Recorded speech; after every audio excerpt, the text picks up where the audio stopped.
Today, we're going to be diving in on the book Elon Musk by Walter Isaacson. So, Elon doesn't really need much of an introduction. He's the greatest entrepreneur of our time. And I've really been looking forward to diving in on this book and reading the book. It's an absolutely fantastic book. I highly recommend you get it and check it out. It's incredibly dense with stories. It's 600 pages long and just packed with great story after great story. But to touch on a few highlights before we dive into his childhood and my 13 takeaways from the book, just want to touch on a few of the highlights so you have a base knowledge of kind of what his career has looked like. So when Elon was 24 years old, he started a company called Zip2. And less than 4 years later, when he's 27 years old, he sells that company for $307 million. And from that sale, he makes $22 million himself. And just to give you a little bit of context of the density of stories in this book, that entire chapter of his life, from starting a company when he's 24, selling it when he's 27, and making $22 million, that's 8 pages of these 600 pages in this book. That's how dense this book is with stories from his life. After Zip2, he goes on to start X.com in 1999. That company ends up merging with PayPal, and then they end up selling that company 3 years later in 2002 to eBay for $1.5 billion. And so Elon's going to walk away from that venture with about $180 million. And then over the next 6 years, from 2002 to 2008, he's going to take all of that money and spend all of it on two projects, SpaceX and Tesla. And so SpaceX's mission is to make human civilization multiplanetary, and then Tesla is trying to build a future of sustainable energy. And Tesla is now valued at over $1 trillion, I believe. SpaceX is in the ballpark of $350 billion. And I list those numbers not to focus on how wealthy Elon is personally, but to highlight the amount of value that Elon has created and how effective his organizations are at accomplishing the missions that they set out to accomplish while providing a ton of value for the world, right? So I think it's really interesting to study Elon because he's been so effective at doing these things. Another really good reference point that I thought was just super interesting to show how effective his organizations are is when SpaceX finally got a payload to orbit. They were the first private company to accomplish that. And SpaceX accomplished that mission with 500 employees. And the comparable division at Boeing had 50,000 employees. So that's one SpaceX employee for every 1,000 Boeing employees. That's how effective his organization was. Elon also founded some other companies. You may have heard of the Boring Company is another one that he's founded, Neuralink. And obviously he's now the owner of X, formerly known as Twitter. And so I'm recording this podcast in June of 2025, which is in the middle of some drama between Donald Trump and Elon and everything going on with that. And this podcast, I'm not going to be talking about that at all. That's not the focus of what I'm looking at today. What I want to explore is just who this man is. What was his childhood like? And how does he build and operate these companies to run so effectively, and what lessons can we take from his life to help us be more effective in our own? And there's this idea from Charlie Munger that I know David Sinner from the Founders Podcast, he talks about it a lot, and I just love it. But this idea from Charlie Munger where he says, when you're trying to teach the great concepts that work, I think it helps to tie them into the lives and personalities of the people who develop them. And so that's what we're going to do today. We're going to dive into Elon's childhood, which was extremely tough. And I actually did not know almost anything about his childhood before I read this book. But we'll touch on his childhood, and then we'll hit on the 13 ideas and takeaways that I'm walking away with from the book. So like I said earlier, it's a 600-page book. I highly, highly recommend you get it and check it out. I'm just going to be hitting the wave tops of the book as I cover it today. So go check it out. And with that, let's dive into his childhood. And this is actually from the prologue of the book. Elon grew up in South Africa in the 1970s. I believe he was born in 1971. And here we go. I'm just going to dive straight into the book. It says, when he was 12, he was taken by bus to a wilderness survival camp known as Veld School. It was a paramilitary Lord of the Flies, he recalls. The kids were each given small rations of food and water, and they were allowed, indeed encouraged, to fight over them. Bullying was considered a virtue, his younger brother Kimball says. The big kids quickly learned to punch the little ones in the face and take their stuff. Elon, who was small and emotionally awkward, got beaten up twice. he would end up losing 10 pounds. So he goes to the summer camp called Veld School, where he gets beat up twice as a little kid. Continuing on, it says his most searing experiences came at school. For a long time, he was the youngest and smallest student in the class. He had trouble picking up social cues. Empathy did not come naturally, and he had neither the desire nor the instinct to be ingratiating. As a result, he was regularly picked on by bullies who would come up and punch him in the face. If you have never been punched in the nose, you have no idea how it affects you for the rest of your life, Elon says. And here we're going to go into an individual case of when Elon gets beat up really badly at school. It says, at assembly one morning, a student who was horsing around with a gang of friends bumped into him. Elon pushed him back. Words were exchanged. The boy and his friends hunted Elon down at recess and found him eating a sandwich. They came up from behind, kicked him in the head, and pushed him down a set of concrete steps. They sat on him and just kept beating the shit out of him and kicking him in the head, says Kimball, who had been sitting with him. When they got finished, I couldn't even recognize his face. It was such a swollen ball of flesh that you could barely see his eyes. He was taken to the hospital and was out of school for a week. Decades later, he was still getting corrective surgery to try to fix the tissues inside his nose. So that's just a brutal account of Elon getting beat up at school. These kids, they get into a little shoving match early in the morning. These kids come up to a recess, kick him in the back of the head, and push him down a set of concrete stairs and then beat the living heck out of him. And believe it or not, that's not even the worst part. Back to the book. It says, but those scars were minor compared to the emotional ones inflicted by his father, Elon Musk, an engineer, rogue, and charismatic fantasist who to this day bedevils Elon. After the school fight, Errol sided with the kid who pummeled Elon's face. When Elon finally came home from the hospital, his father berated him. I had to stand for an hour as he yelled at me and called me an idiot and told me that I was just worthless, Elon recalls. Kimball, who had to watch the tirade, says it was the worst memory of his life. My father just lost it, went ballistic, as he often does. He has zero compassion. So talk about a rough childhood. So, I mean, reading through this book and the childhood that Elon had just really gives you a lot of empathy for his upbringing and what Elon went through. It was not an enjoyable childhood that he lived out. And as you read the book, you're going to see that Elon can be extremely, extremely harsh on people as well. And some people even say that he repeats some of the things that his father said to him. And one of the really interesting lines is from one of the women in his life. Her name's Tallulah Riley. She says this line where inside the man, he's still there as a child standing in front of his dad. I mean, this moment in his life and the treatment, the way his father treated him was just brutal. It was a brutal childhood to have gone through that. And I mean, I can't imagine getting beat up like that at school, having to go to the hospital, just getting your face pummeled in. And when you go home, standing in front of your father and being berated for an hour and your father telling you that it was your fault that you got beat up. I mean, just a brutal, brutal, brutal experience as a child. And so unsurprisingly, his parents end up getting divorced when Elon's about 8 years old. So obviously that's going to affect him. Moving on a little bit in the book, it says Elon developed into a night person, staying up until dawn reading books. When he saw his mother's lights go on at 6 a.m., he would crawl into bed and fall asleep.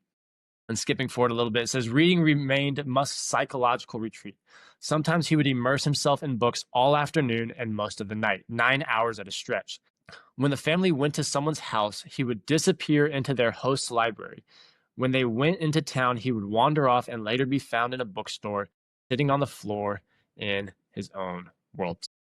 I highlight that story. I mean, I've done a podcast on Benjamin Franklin. I did one on Naval Ravikant, and these guys are just avid readers. It seems to be just a common theme that I'm seeing across the board with these people that I'm covering on the podcast, these people being obsessed with reading. I mean, Naval said the fact that he was an avid reader was likely the largest contributor to him being successful that he had. I mean, these guys just read a ton. And it's one of the reasons I pointed out, and it's not how I was as a kid at all. I did not read as a child, but here we see Elon would just dive into book for hours at a time, and he was reading a whole lot as a child. One of the books that he talks about all the time, and he talks about reading as a child, is this book called Hitchhiker's Guide to the Galaxy. So if you listen to podcasts with Elon, whether it's on Lex Friedman's podcast or Joe Rogan's podcast or interviews that he does, you will often hear him talk about this book, Hitchhiker's Guide to the Galaxy, because it has a really profound impact on the way he looks at the world. I'm about to quote Elon in something that he said at an interview at Deal Summit in 2024. So here we go. He says, if I were to describe my philosophy, it's a philosophy of curiosity. I had this existential crisis when I was around 12 about what's the meaning of life? Is it all pointless? Why not just commit suicide? Why exist? So, I mean, if we think about this timeline matches up right as he's going through all this stuff, getting beat up at camp, getting beat up at school and berated by his father. So you can understand why some of these thoughts are going through his head. He says, I read the religious texts, I read the philosophy books, especially the German philosophy books, which made me quite depressed, frankly. But then I read Douglas Adams' Hitchhiker's Guide to the Galaxy, which is a book on philosophy in the form of humor. And the point that Adams was making there is that we don't actually know what questions to ask. That's why he said the answer is 42. Basically, there's a giant computer and it came up with the answer 42. But then to actually figure out what the question is, that's the hard part. The answer is actually the easy part. So I bring this up because it's something that Elon mentions all the time. He talks about how it's his philosophy, this philosophy of curiosity, and this idea that the universe is the answer to our questions. And what we need to be focused on is asking the right questions. And so as I'm thinking about this, I'm trying to think about, hey, how do I take this idea and tangibly apply it to my life, or maybe find another example that helps me understand what Elon is saying here. And as I was thinking about this, I was reminded of this interview that Kobe Bryant did. And the interviewer asked Kobe if he thinks his focus led him to be the best basketball player in the NBA, because one of the things Kobe had mentioned was that how he did not take vacations. He didn't go on vacations during the summer. He was just obsessed with becoming the best basketball player he could be. And here we go. Kobe said, he said, basketball for me was the most important thing. So everything I saw, whether it was TV shows, whether it was books I read, people I talked to, everything was done to try to learn to become a better basketball player. Everything. And so when you have that point of view, then literally the world becomes your library to help you become better at your craft, because you know what you're looking for. So I thought that was really interesting. He says the world becomes your library to help you become better at your craft. And I think, and I could be wrong here, I think that's what Elon is hitting at, right? Kobe's asking this question, how do I become the best basketball player I can be? And Kobe says, once you have that focus, once you're truly asking that question, the world becomes your library to help you find the answers on how you can become a better basketball player and how you can perfect your craft. So anyways, I'm touching on that. Like I said, Hitchhiker's Guide to the Galaxy and the lessons that he learned from it. Elon mentions it all the time. And so that's something I was just really trying to wrap my head around as I was reading the book. Moving on, there's another story where he ends up learning how to code and write BASIC in 3 days. So here we go back to the book. It says, Elon saved his money from odd jobs and bought a Commodore VIC-20, one of the earliest personal computers. It could play games such as Galaxian and Alpha Blaster, in which a player attempts to protect Earth from alien invaders. The computer came with a course in how to program BASIC that involved 60 hours of lessons. I did it in 3 days, barely sleeping, he remembers. So Elon gets his first computer. It comes with 60 hours of lessons on how to write and program in BASIC. And so he stays up for nearly 3 days straight, goes through all of the courses, and learns how to write BASIC. And so here we go. Now he's going to build a video game. It says at age 13, he was able to create a video game, which he named Blastar, using 123 lines of BASIC and some simple assembly language to get the graphics to work. He submitted it to PC and Office Technology magazine, and it appeared in the December 1984 issue with a short introduction explaining, in this game you have to destroy an alien space freighter, which is carrying deadly hydrogen bombs and status beam machines. Although it's unclear what a status beam machine is, the concept sounds cool. The magazine paid him $500, and he proceeded to sell it 2 more games, one like Donkey Kong and the other simulating roulette and blackjack.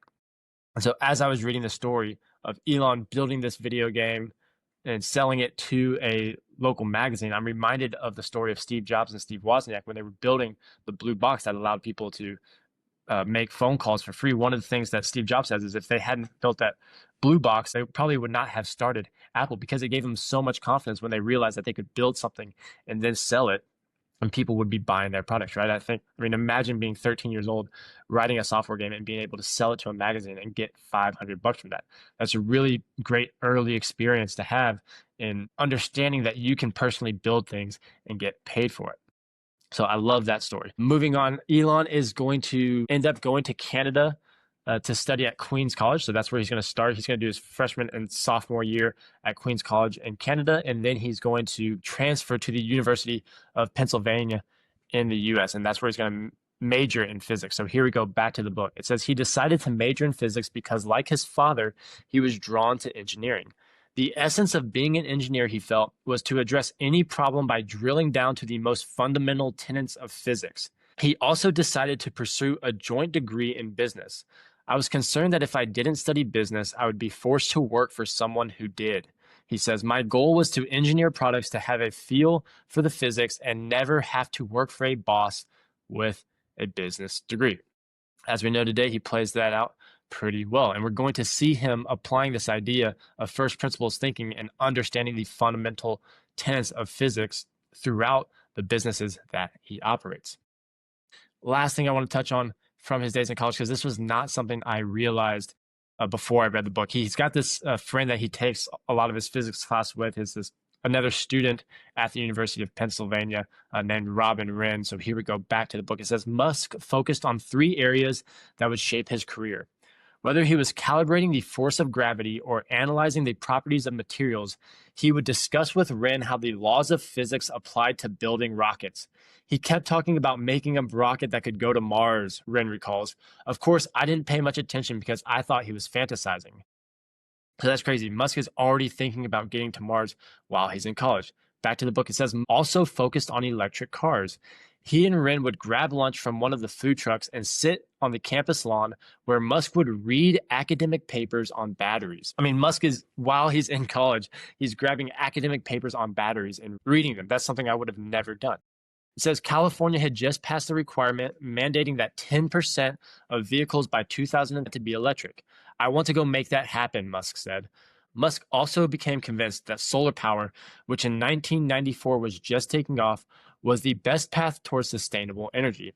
His senior paper, titled The Importance of Being Solar, was motivated not just by the dangers of climate change, but also by the fact that fossil fuel reserves would start to dwindle. Society will have no option but to focus on renewable power sources, he wrote. His final page showed a power station of the future, involving a satellite with mirrors that would concentrate sunlight onto solar panels and send the resulting electricity back to Earth via a microwave beam.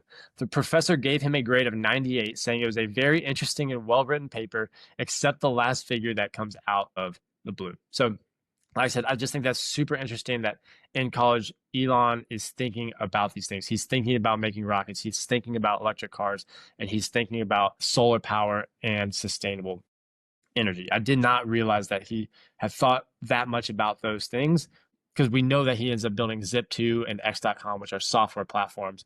So even though he goes and takes advantage of the internet wave, these ideas of building rockets and making electric cars is something that he was passionate about before he got into Tesla and SpaceX. And so I want to touch a little bit on Elon's early career before we dive in on the 13 takeaways, just so we can see what his kind of path through life looked like and how he was really early on as a founder of Zip2. So one of the things, Elon was trying to figure out if he wanted to go to grad school or ride the internet wave, right? And so he actually goes to this mentor of his named Peter Nicholson, who he had interned a little bit with, and he asks him for advice on, hey, should I go to grad school or should I go try to take advantage of this internet wave and go be a part of that? And one of the things that Peter says to him is essentially like, hey, you can always go back to grad school, but this internet wave is only going to happen once. So go do that. So that's what Elon ends up doing. And he ends up starting this company, Zip2, with his brother, Kimball. And it's essentially an online directory for businesses. And they're able to kind of make an elementary version of what Google Maps is today, where you can find businesses. But it's just really interesting to see what Elon is like this early in his career. So here we go, diving in on the book. From the very beginning of his career, Musk was a demanding manager, contemptuous of the concept of work-life balance. At Zip2 and every subsequent company, he drove himself relentlessly all day through much of the night without vacations, and he expected others to do the same. This is something we're going to see throughout the entire book. Elon works an insane amount of hours. When other engineers went home, Musk would sometimes take the code that they were working on and rewrite it. With his weak empathy gene, he didn't realize or care that correcting someone publicly, or as he put it, fixing their fucking stupid code, was not a path to endearment. He had never been a captain of a sports team or the leader of a gang of friends, and he lacked an instinct for camaraderie. Like Steve Jobs, he genuinely did not care if he offended or intimidated the people he worked with, as long as he drove them to accomplish feats that they thought were impossible. It's not your job to make people on your team love you, he said at SpaceX executive sessions years later. In fact, that's counterproductive. So this is a theme that when you read the book, you're going to see this theme over and over and over again. Elon can be absolutely ruthless when it comes to giving people feedback and pushing people to work hard and work long hours and accomplish things that they think are impossible. So that's something it was just really interesting to see how he was like that out of the gates very early on with his first company. And here we go back to the book. It says he was toughest on Kimball. I love my brother very much, but working with him was hard, Kimball says. Their disagreements often led to rolling on the office floor fights. They fought over major strategy, minor slights, and the name Zip2. They had no private offices, just cubicles, so everyone had to watch. In one of their worst fights, they wrestled to the floor, and Elon seemed ready to punch Kimball in the face. So Kimball bit his hand and tore off a chunk of flesh. Elon had to go to the emergency room for stitches and a tetanus shot. When we had intense stress, we just didn't notice anyone else around us, says Kimball. So that's just crazy to read that story and hear about how Elon and Kimball are getting into physical fights to the point where they're punching each other, and Kimball takes a bite of Elon's hand that sends him to the hospital. I mean, imagine being an employee at Zip2 in the room and watching your two co-founders who are brothers literally getting into wrestling matches in the office. I mean, that's got to be a wild experience. And it's, like I said earlier, it's really interesting to see how Elon was really early on in his career. Like I mentioned earlier, Zip2 is going to end up selling for $307 million. Elon's going to make $22 million from that.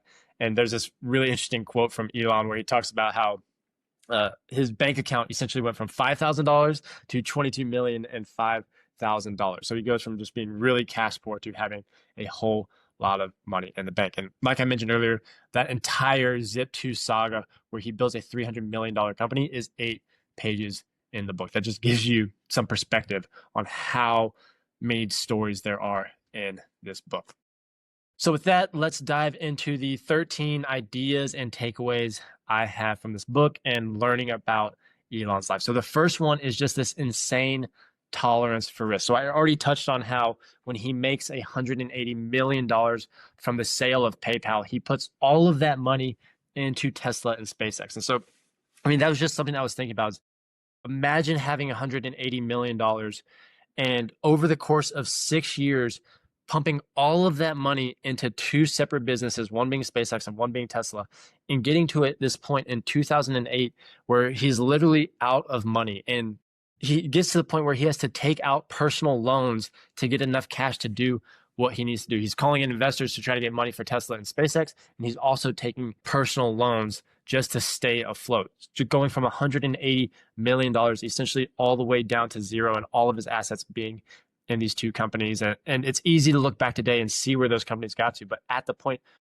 both of these companies, everyone thought they were destined to fail. And there's a really interesting description from the book from Peter Thiel and Reid Hoffman. And so those are 2 members of the PayPal Mafia. So that's probably a whole nother podcast I'll do is on the PayPal Mafia, because I would love to learn more about them. But they're essentially these 2 characters. Peter Thiel, after PayPal, he went on to found Palantir and the Founders Fund. And then Reid Hoffman went on to create LinkedIn. So both of these guys, like I mentioned, they're members of the PayPal Mafia. And they talk about Elon and his tolerance for risk in the book. And I thought it was super interesting. Here we go, diving in on the book. It says, what struck his colleagues at PayPal, in addition to his relentless and rough personal style, was his willingness, even desire, to take risks. And this is a quote from a guy named Roelof Botha, who is another member of the PayPal team. He says, entrepreneurs are actually not risk takers. They're risk mitigators. They don't thrive on risk. They never seek to amplify it. Instead, they try to figure out the controllable variables and minimize their risk. But not Musk. He was into amplifying risk and burning the boat so we could never retreat from him. That made Musk fundamentally different from Thiel, and that's referencing Peter Thiel, who always focused on limiting risk. He and Hoffman once planned to write a book on their experience at PayPal. The chapter on Musk was going to be the man who didn't understand the meaning of the word risk. Risk addiction can be useful when it comes to driving people to do what seems impossible. He's amazingly successful at getting people to march across a desert, Hoffman says. He has a level of certainty that causes him to put all of his chips on the table. And so that line, I love that line. He's amazingly successful at getting people to march across the desert. That's something we heard Steve Wozniak say about Steve Jobs. He said, despite the fact that he was so harsh on people, Steve Jobs was incredible at getting people to do things. And I think I mentioned this on the Steve Jobs podcast as well. That's Jocko's like simplest definition of leadership is the ability to get people to do things. So I love that line by Reid Hoffman. I think it's really interesting. He says he's amazingly successful at getting people to march across the desert. All right. And then last comment from Peter Thiel, he says, look at the two companies he went on to build, SpaceX and Tesla. Silicon Valley wisdom would be that these were both incredibly crazy bets. But if two crazy companies work that everyone thought couldn't possibly work, then you say to yourself, I think Elon understands something about risk that everyone else doesn't.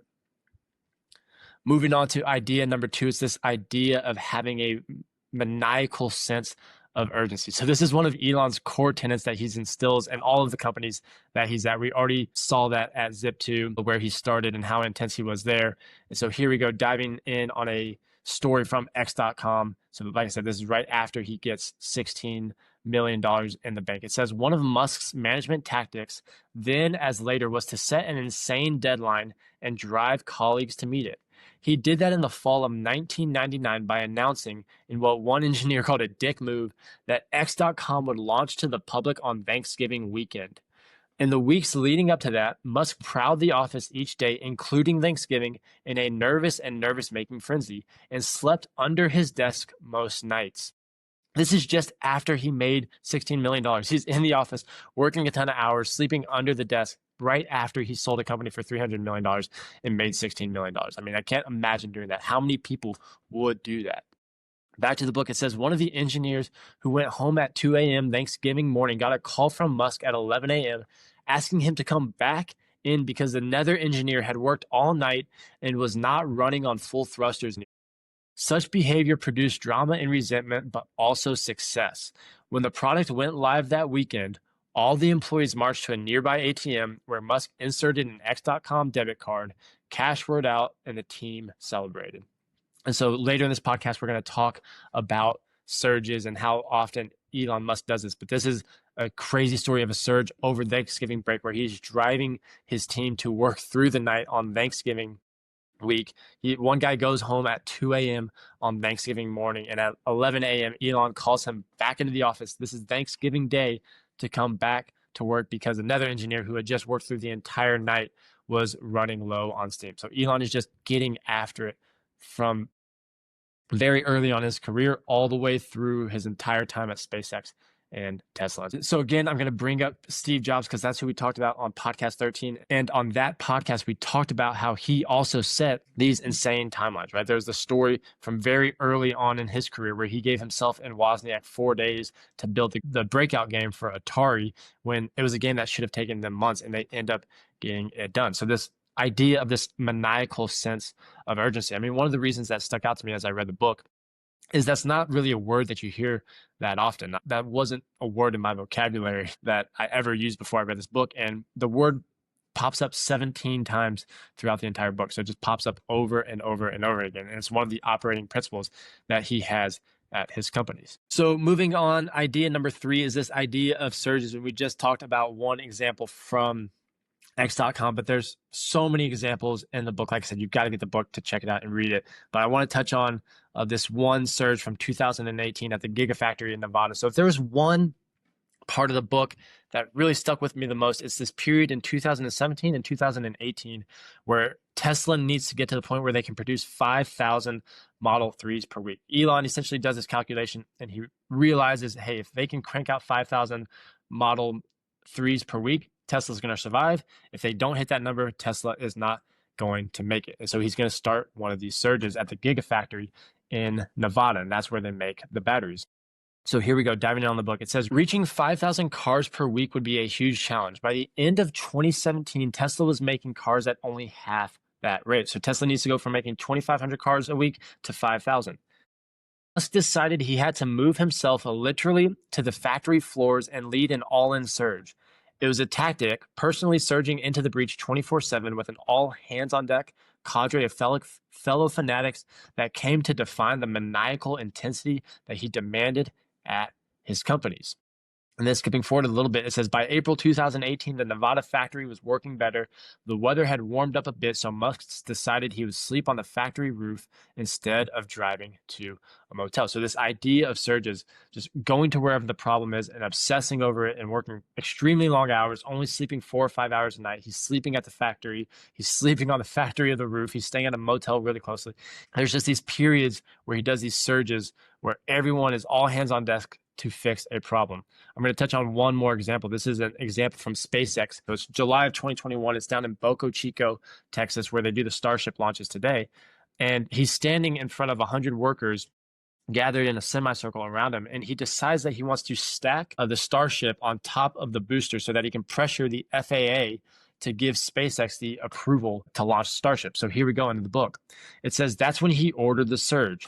Starship's boosters and second stage, he said, should be rolled out of the manufacturing bays and stacked on the launch pad within 10 days.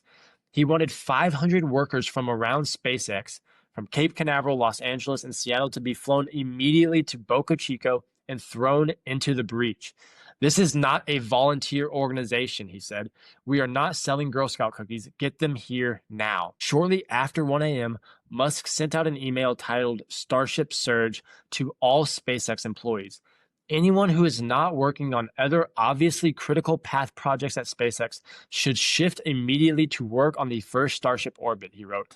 Please fly, drive, or get down here by any means possible. Imagine being an employee at SpaceX and one day out of the blue getting an email titled Starship Surge and being directed to head down to Boca Chico, Texas to help stack Starship on the booster out on the pad. It's just a crazy story. And like I said, there's just example after example of these types of surges from the book. I mean, another example is when he buys Twitter. He does this incredible surge for the month after he buys Twitter. It's a very common theme throughout the book. Right. Idea number 4 is this obsession over key metrics. So there's this idea that we touched on in podcast number 9 covering Charlie Munger, where Charlie Munger talks about how in business you often find that the winning system goes almost ridiculously far in maximizing or minimizing one or a few variables. And this is something Elon does. At SpaceX, from the very beginning, what they were trying to do is minimize the cost of pound per payload into orbit. That was the one metric he focused on. At Tesla in 2018, we just talked about it, making 5,000 cars per week. One of the things that Walter writes in the book is he says that Elon repeated like a mantra to every executive, and he installed monitors at the factory showing the up-to-date minute output of the cars and components. Another example is Tesla's full self-driving. And what they were trying to do there was maximize the number of miles that cars with full self-driving were able to travel without a human intervention. So here we go to the book. It says members of the team installed massive 85-inch television monitors in their workspace that displayed in real time how many miles the full self-driving cars were driving on average without interventions. Whenever they would see a type of intervention recurring, such as drivers grabbing the wheel during a lane change or a merge or a turn into a complex intersection, they would work with both the rules and the neural network planner to make a fix. They put a gong near their desks, and whenever they successfully solved a problem causing an intervention, they got to bang the gong. So I just love that section. Like I said, this is another common theme throughout the book is this obsession over these key metrics. Like I said, at SpaceX, it was minimizing the cost per pound of payload into orbit. At Tesla, it was making 5,000 cars per week. And they installed monitors with a real-time number updating 24/7 to where they could see the output of the factories. And at Tesla as well, the full self-driving, maximizing the number of miles that the cars with full self-driving were able to travel without an intervention. I mean, that just ties exactly into what Charlie Munger was talking about, that the winning systems often go ridiculously far in maximizing or minimizing one or a few variables. All right, moving on to idea number 5. This is something that Elon calls the idiot index, and this was something that I had never heard before, and I thought it was super interesting. And so this idea comes to Elon just before he starts SpaceX. So it's after he sells PayPal to eBay. So after he gets $180 million, but before he started SpaceX. And so one of the projects that he wants to do is he wants to send a greenhouse to Mars, because he had looked in to see what NASA was doing in relation to getting to Mars, and he realizes that NASA didn't have any plan to get to Mars. And so he wanted to do this project where he sends a greenhouse to Mars so that there could be a picture taken of a plant growing on Mars. And that would essentially inspire the United States to get NASA going again and get some planned missions to Mars, which, first off, I mean, just crazy to think about getting $180 million and that being the project that you want to work on. Anyways, that aside, he ends up going to Russia to see if he can buy some rockets to launch this greenhouse for him to send to Mars. And when he goes over there, they try to charge him a ridiculous price for these rockets. I think it was like $20 million per rocket that they wanted to charge Elon, which was just an extremely high price. So on his plane flight back to America, he's trying to figure out how much it would cost to build the rockets. And here we go to the book. It says rockets had an extremely high idiot index. Musk began calculating the cost of the carbon fiber, metal, fuel, and other materials that went into them. The finished product using the current manufacturing methods cost at least 50 times more than that. So in this example, he calculated the raw materials it took to make a rocket and what the Russians were trying to sell it to him for. And it was a 50x difference between the two. And so that's when he realized, hey, if I can manufacture these well, I can build these rockets for way cheaper than the Russians are trying to sell it to me for. And believe it or not, that is how SpaceX gets started. And this idea of the idiot index is going to be something that you see over and over and over again in the book. And that rolls us into idea number 6, this idea of using objective data and knowing your numbers, right? When we talked about Charlie Munger in podcast number 9, one of the things that Charlie said was a turtle may outrun a hare aided by extreme objectivity. And there's this story from early on in SpaceX with this financial analyst who was working on the Raptor engine that I think really highlights this idea of the importance of knowing your numbers, knowing the objective data, as well as Elon Musk's idiot index. So here we go, diving into the book. It says, and this is Elon speaking, what are the best parts in Raptor as judged by the idiot index? I'm not sure, Hughes responded. And sorry, I should clarify. Lucas Hughes is the financial analyst in this story. I'm not sure, Hughes responded. I will find out. This was not good. Musk's face hardened, and Shotwell, who is the president of SpaceX, shot me a worried glance. You'd better be fucking sure in the future and know these things off the top of your head, Musk said. If you ever come into a meeting and do not know what the idiot parts are, then your resignation will be accepted immediately. He spoke in monotone and showed no emotion. How can you fucking not know what the best and worst parts are? I know the cost chart down to the smallest part, he said quietly. I just don't know the raw costs of the materials of those parts. What are the worst 5 parts? Musk demanded. Hughes looked at his computer to see if he could calculate the answer. No, don't look at your screen, Musk said. Just name one. You should know the problematic parts. There's the half-nozzle jacket, Hughes offered tentatively. I think it costs $13,000. It's made of a single piece of steel, Musk said, now quizzing him. How much does that material cost? I think a few $1,000s, replied Hughes. Musk knew the answer. No, it's just steel. It's about $200. You have very badly failed. If you don't improve, your resignation will be accepted. This meeting is over. Done. So why did I highlight the story? I mean, number one, it shows how ruthless Elon can be, right? I mean, he is not shy to call people out publicly and criticize people publicly and be very, very harsh on people. I mean, you can see that in his story here. But it also shows how focused he is and how much he wants people to think about these key metrics. And the outcome of this story and this conversation with Lucas Hughes, despite the fact that Elon is extremely ruthless during the meeting, is they end up making a roadmap to get the cost of the Raptor engine from $2 million down to $200,000, right? So you can see why Elon is obsessed with these certain metrics and obsessed with making sure that his employees are obsessed with them, right? He wants his employees to be thinking about the idiot index and to always know what they are, because if they are not thinking about those things, that's how they're going to be in this position where they are building parts that cost $2 million instead of $200,000. And when you think back to that key metric of SpaceX being the cost per pound of payload into orbit, these things make a huge deal. And so, like I said, I mean, we talked about it on the Charlie Munger podcast. We're talking about it now, that this idea of the importance of objective data. When you read these stories, it seems so simple. You kind of think, hey, how could Lucas Hughes not have thought about these things? Why did it take Elon being this direct and aggressive with him to get to the point where they're spending $2 million on this Raptor engine down to $200,000? It's just not as, it sounds simple, but I found that it's just not as intuitive, and it's not our default thinking all the time. It requires that you be very proactive and in your thinking and not just reactive. So I thought this story was just a really interesting story to highlight the importance of objective data, thinking about those key metrics, and really thinking about them to the point that you know them off the top of your head all the time. All right, moving on to idea number 7, prioritizing the work over the people. This is something that we talked about Steve Jobs on podcast number 13. And we've already touched on it a little bit here. Earlier, we already talked about how at Zip2, he came out of the gates not shy about correcting people's code and correcting people publicly.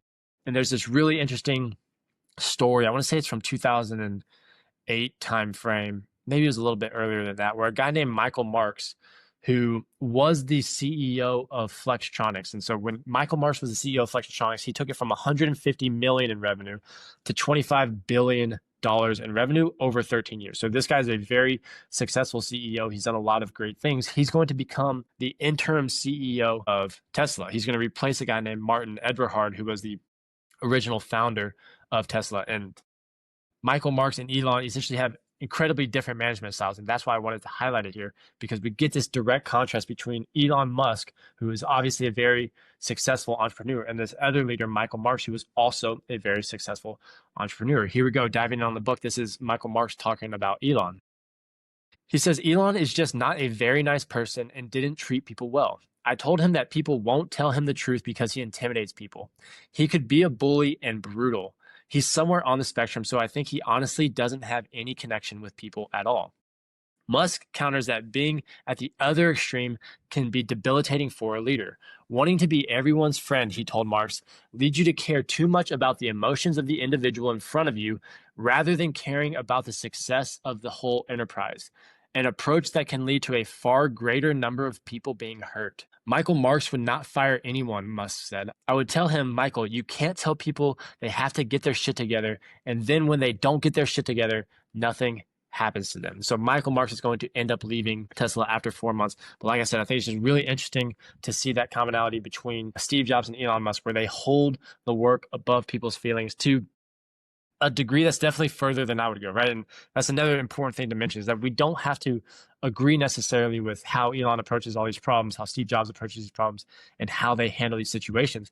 But despite that, I still think it's very useful to study them and understand how they built these organizations. I mean, these guys built the most effective organizations in the last century or so. So it's just really interesting to see this commonality between the two of them, this idea that they prioritize the work and the outcomes of the work higher than the individuals. There's this one saying that a lot of people say about Elon, is that he cares about humanity more than the individual human. And there was this really interesting quote from Gwen Shotwell, who I think I mentioned earlier. She's the president of SpaceX. She says, Elon is not an ass, and yet sometimes he will say things that are very assholey. He just doesn't think about the personal impact of what he's saying. He wants to fulfill the mission. So like I said, just super interesting to see that common theme between Steve Jobs and Elon Musk. Moving on to idea number 8, this is another commonality between the two guys, is this idea of showmanship. And one of the reasons I touch on this is this idea of showmanship is something I first really got hit by when I was reading this book called About Face, which is about a guy named David Hackworth, who was a really effective leader in the military. And he references the guy that he learned from, a guy named Glover Johns. Anyways, long story short, one of the things that Glover Johns and David Hackworth talk about is this idea that as a leader, there's that showmanship is a vital trait of a leader. And it's something that William McCraven, who we covered on this podcast as well, he calls it swagger. He says, as a leader, you have to have a little bit of swagger.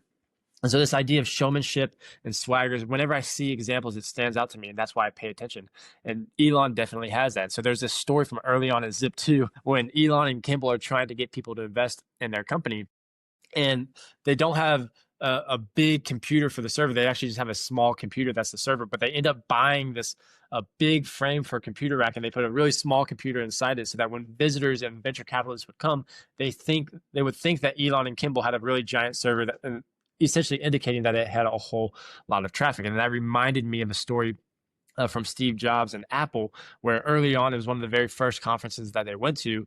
They stacked up a bunch of empty boxes behind them at the conference to make it look like they had a whole lot more Apple computers than they did. There's another really interesting story. This is when Elon wanted to build a gigafactory in Nevada to build the batteries. They had estimated that the gigafactory was going to cost them $5 billion. And so they were trying to get Panasonic, who built batteries, to partner with them and put up $2 billion so that Tesla would put in $3 billion and Panasonic would put in $2 billion. And they're trying to get Panasonic to invest because Panasonic's leadership is being hesitant. And here we go to the book. It says, to prod Panasonic, Musk and Straubel, who's another co-founder of Tesla, came up with a charade. At a site near Reno, Nevada, they set up lights and sent in bulldozers to start preparing for construction. Then Straubel invited his counterpart at Panasonic to join him on a viewing platform to watch the work. The message was clear. Tesla was forging ahead with the factory. Did Panasonic want to be left behind? So I just thought this was super interesting. A couple of different examples from the book of Elon showing this trait of showmanship. I mean, Tesla product launches are similar to Apple's. I remember watching the Cybertruck product launch live, and they make a big event out of that. The SpaceX launches are also very big events and productions as well, and they put on a show with those.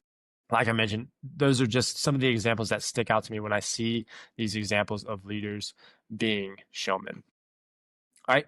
Idea number 9 is this idea of balancing simplicity and friendliness. So Elon, like Steve Jobs, is obsessed with removing complexity and simplifying things. And there's this example from early on at X.com in the late 90s where it's talking about how the team had built these long forms that you just had to fill out to create an account to log in.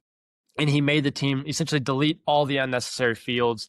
And he's just like, delete this, delete this, delete this. It's a huge theme throughout the book. I mean, we already talked about the idiot index, right? He's obsessed with deleting unnecessary parts, whether it's from software to hardware, just a common theme we see all the time. But Walter Isaacson in the book, he touches on a really interesting point about building friendliness into the product, even though it adds more complexity. And he actually uses an example from Apple and Tesla. So it's really interesting to read. And so his example from Apple, it's in 1998, Apple had added this recessed handle into the Mac to make it more friendly. And Johnny Ive, who's the designer at Apple, he said, if there's a handle on it, it makes a relationship possible, it's approachable, and it gives you permission to touch. And so diving in on the book, this is a story about the chief designer at Tesla. His name's Franz von Holzhausen. It says, likewise, von Holzhausen sketched a way to do door handles that were flush to the car and popped out and lit up like a happy handshake when the driver approached with a key. It did not add any great functionality. A regular extruding door handle would work just as well. But Musk immediately embraced the idea. It would send a chirpy signal of friendliness. The handle senses your approach, lights up, pops out to greet you, and it's magical, he says. The engineers and production teams fought this idea. There was little space inside the door for the mechanisms, which would have to work thousands of times in various weather conditions. One of the engineers flung back at Musk one of his favorite words, stupid. But Musk persisted. Stop fighting me on this, he ordered. It ended up being a signature features of the car, one that sealed an emotional bond with the owner. So I'm highlighting this idea of balancing simplicity and friendliness because it's just a dichotomy with both of these guys, Steve Jobs, who we covered in podcast 13, and Elon Musk here, is both these guys are obsessed with deleting parts that are unnecessary and simplifying things, except for when it adds this kind of friendliness factor to the product, right? They willingly add more complexity, right? The engineers are saying, hey, this is going to add a whole lot of complexity. We got to fit this handle in the door. It's got to open and close thousands of times.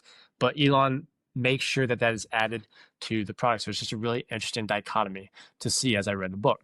So moving on to idea number 10 is this idea of first principles thinking, which we've already touched on a little bit, but there's this story that I just absolutely love. It's from Tesla in 2018 about this thing called the Gigapress. So Elon is at the Tesla headquarters in Palo Alto, and there's this toy version of the Model S that he's playing with. And he looks at the bottom of it, and the entire underbody of the car had been die cast in a single piece of metal. And at the time, the underbody of the actual Model S contained more than 100 different parts that had to be welded and riveted and bonded together. And so Elon's going to take this toy car and he goes to the engineers and asks, hey, why can't we make the underbody of the car a single piece like this toy car? And the engineers say the obvious answer that it's too big. Like the Model S's actual underbody is way too big. And Elon responds with the idea that, hey, this doesn't break the laws of physics. So just go get a bigger casting machine and figure out how to do it. And so their team ends up calling 6 of the major casting companies. 5 of them turn them down,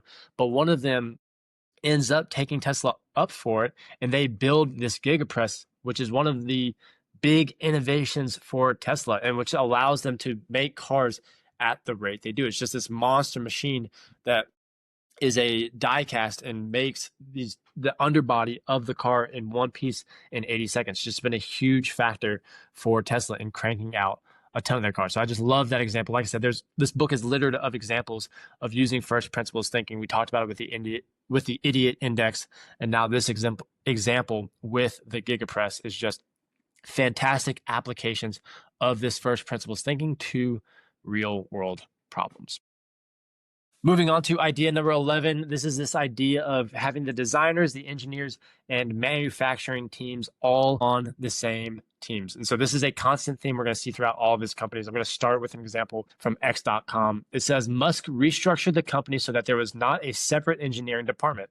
Instead, engineers would team up with product managers. It was a philosophy that he would carry through Tesla, SpaceX, and then Twitter. Separating the design of a product from its engineering was a recipe for dysfunction. Designers had to feel the immediate pain if something they devised was hard to engineer. He also had a corollary that worked well for rockets, but less so for Twitter. Engineers, rather than product managers, should lead the team. So that's an example of X.com in the software space. Here's an example from 2002 at SpaceX. It says, in laying out the factory, Musk followed his philosophy that the design, engineering, and manufacturing teams would all be clustered together. The people on the assembly line should be able to immediately collar a designer or engineer and say, why the fuck did you make it this way? If your hand is on a stove and it gets hot, you pull it right off. But if someone else's hand is on the stove, it will take you longer to do something. There's also this description from Franz von Holzhausen, who we talked about earlier, the chief designer at Tesla. He had actually worked at Mazda before he went over to Tesla. And so this is another example where we get to see, hey, how did Mazda operate versus how did Elon operate Tesla? And so here we go. This is Franz talking about it. He says, there was this throw it over the fence mentality. This is at Mazda, where a designer would have an idea and then send it to an engineer who sat in a different building or in a different country. Musk put the engineers and the designers in the same room. The vision was that we would create designers who thought like engineers and engineers who thought like designers. So like I said earlier, the reason I'm pointing this out is because we get to see this direct contrast between how Elon operates his companies and how other companies operate theirs. And so Mazda, the designers on this team over here, they're going to send their designs off to an engineer that might be in another country. Elon does not do it that way. He makes sure all of those people are in the same room and that a engineer can literally grab a designer if they need to, or a guy on the manufacturing team can grab the designer if they need to figure out problems as quickly as possible.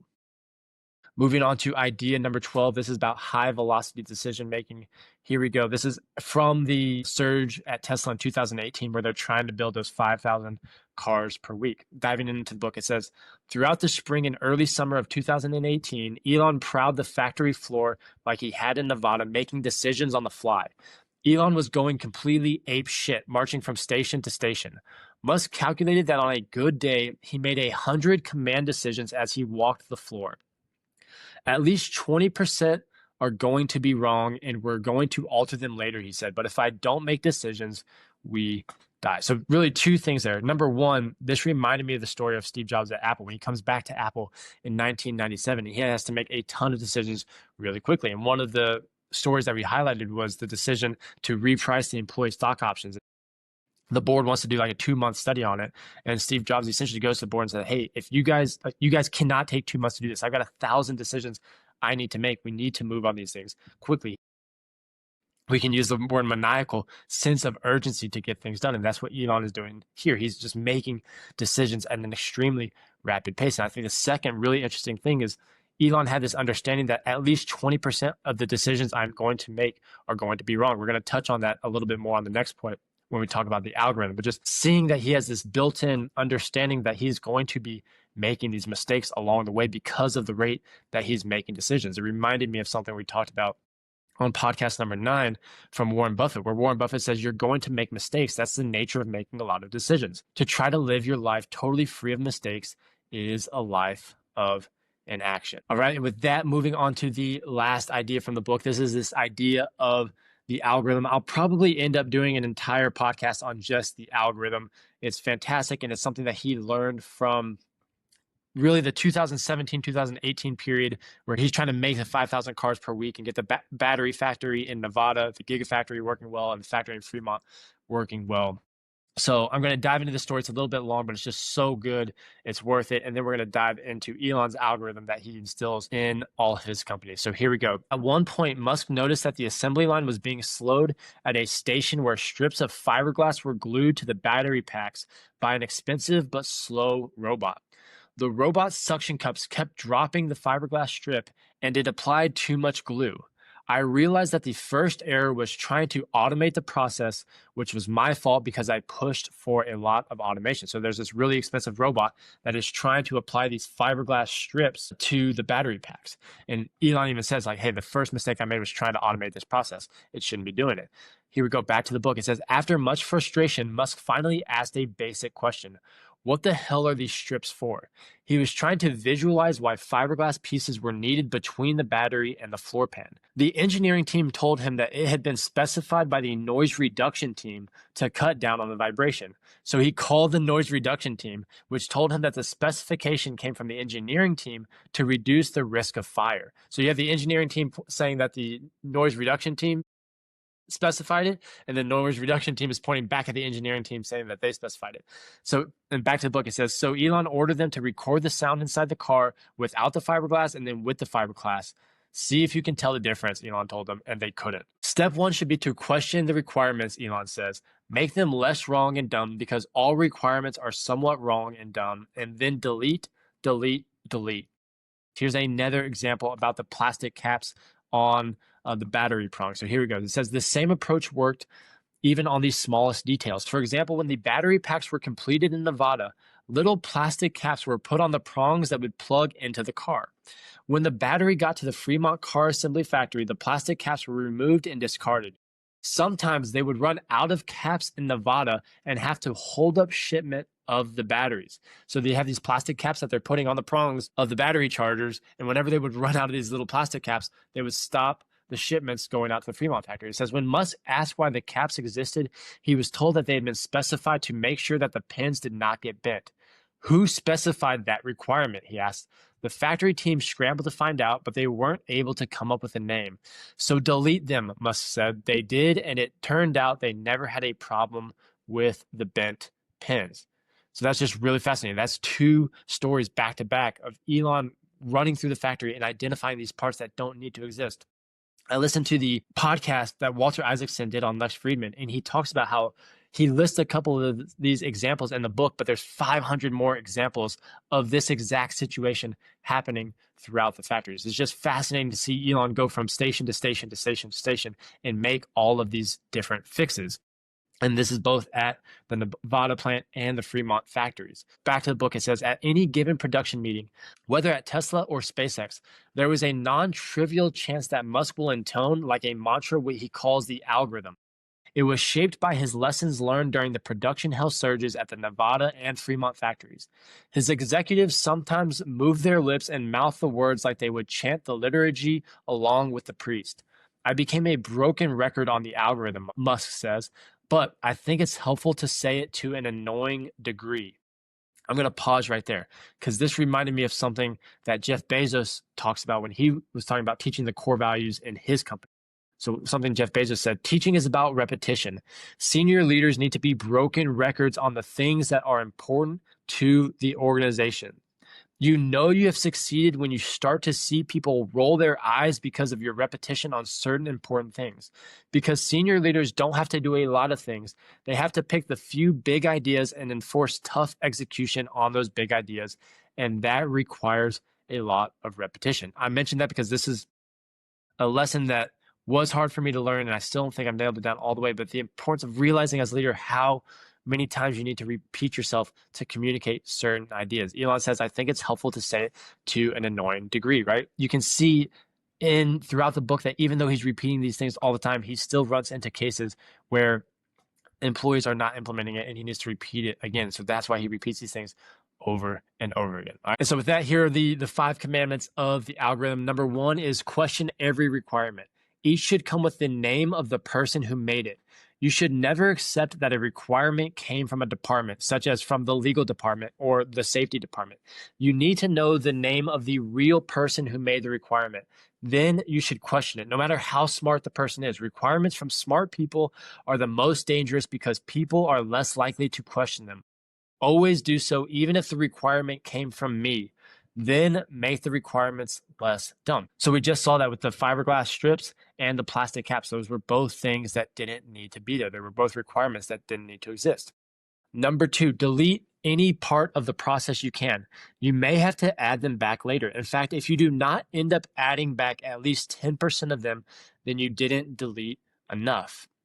Number 3, simplify and optimize. This should come after step 2. A common mistake is to simplify and optimize a part or process that should not exist. I remember seeing Elon do an interview with Everyday Astronaut.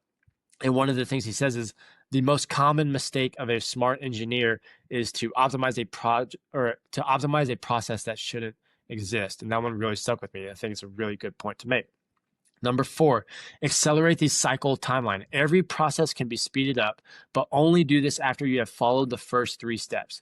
In the Tesla factory, I mistakenly spent a lot of time accelerating processes that I later realized should have been deleted. And number 5, automation, that comes last. The big mistake in Nevada and at Fremont was that I began by trying to automate every step. We should have waited until all the requirements had been questioned, parts and processes deleted, and the bugs were shaken. So with that, we'll close out this podcast. Those are my 13 ideas and takeaways from Walter Isaacson's fantastic book on Elon. Like I said multiple times throughout the podcast, I just hit the wave top of this book. So get the book yourself. I'm sure I'll end up doing multiple more podcasts on Elon and on this book in the future. There's just so many great stories and so many great lessons to take away from this book. And I think the question for us is, how do we take these lessons learned and the story of Elon's life and these lessons from the idiot index to first principle thinking to thinking about key metrics? How do we take these lessons and apply them to what we're doing in our own lives? Because at the end of the day, if we don't change our behavior based on what we've learned here, then we haven't learned anything. So that's what I'm thinking about as I walk away from this podcast. And with that, we'll close it out, and I'll see you next time.